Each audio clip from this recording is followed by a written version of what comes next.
पिछले 6 महीने से उत्तर प्रदेश में मंत्रिमंडल विस्तार की चर्चा हो रही थी और कहा जा रहा था कि बीजेपी की ये मजबूरी बन गई है कि संजय निषाद को मंत्री बनाना जाना है, इसलिए मंत्रिमंडल विस्तार होगा। मतलब अगर मंत्रिमंडल विस्तार में नंबर 1 पे किसी का नाम चलता था, मतलब चर्चा में पब्लिक के बीच, कि वो था कि संजय निषाद तो तय हैं कि उनको तो मंत्री बनना ही है। और कहाँ आप डिप्टी सीएम की डिमांड कर रहे थे और कहाँ आप एमएलसी भी मान गए, क्या हुआ? नहीं, ये जो है ये चर्चा पर्चा, फिर तब भाई चर्चे में आप रहेंगे, खुद भी आप ये बात कर रहे हैं। चर्चे में रहेंगे तभी तो पर्चे में कुछ छपेगा। तो चर्चे में डॉक्टर संजय ने ये मछुआ समुदाय 18% है, ये कभी देश को आज़ाद कराया, कांग्रेस को गद्दी पे बैठाया पूरे लंबे समय तक, सपा बसपा को वोट देता रहा, फिर जिसकी बटन छूना बंद कर दिया वो ख़त्म हो गए।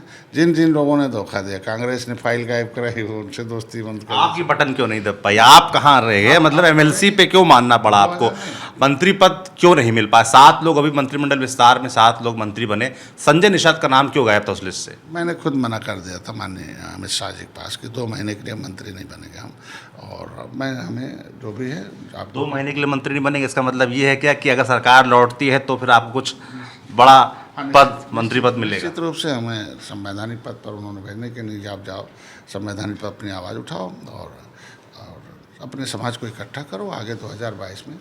हमारा जो मेन मुद्दा था, उन्होंने कहा भाई देखो, आप जिस मामले को आ रहे हो 70 साल से उलझा हुआ तुम्हारा आरक्षण का मुद्दा, और हमें भी अधिकारियों ने उलझा रखा था, उनको भी उलझा रखा था अधिकारियों ने।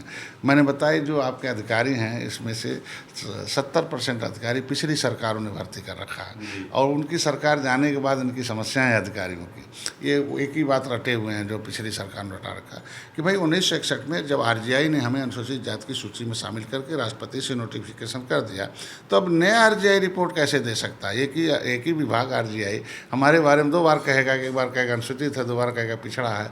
ये तो तय तो पार्लियामेंट करता है ना ये काम। तो उसको जब उन्होंने दिखाया कागज तो समझ गए, उन्होंने सॉलिसिटर जनरल से, अटॉर्नी जनरल से बात की, तो उन्होंने वही मामला। अभी तक कुछ मजबूत होता तो दिखा नहीं। 6 महीने पहले आप ही कह रहे थे कि निषादों के लिए कुछ नहीं किया बीजेपी ने।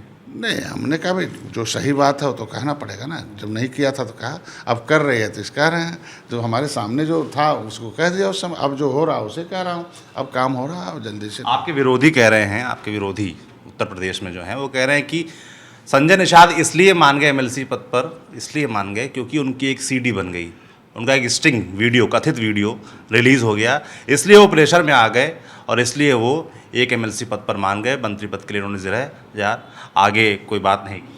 नहीं, ये सब गलत है। वो सब उसका जवाब तो मैं उसी चैनल पर दे दिया था कि सब ये फैब्रिकेटेड है, और मैंने पहले बता दिया कि हम जब भी मिलते रहे। थाने फूंकने के बाद, लोगों को मारने के बाद आपने नहीं कहा? सब गलत है, मैंने बता दिया ना कि जब उसके लिए तो लीगल नोटिस हमने वकील को रख रखा है, जब तैयार करेगा तो बताएंगे।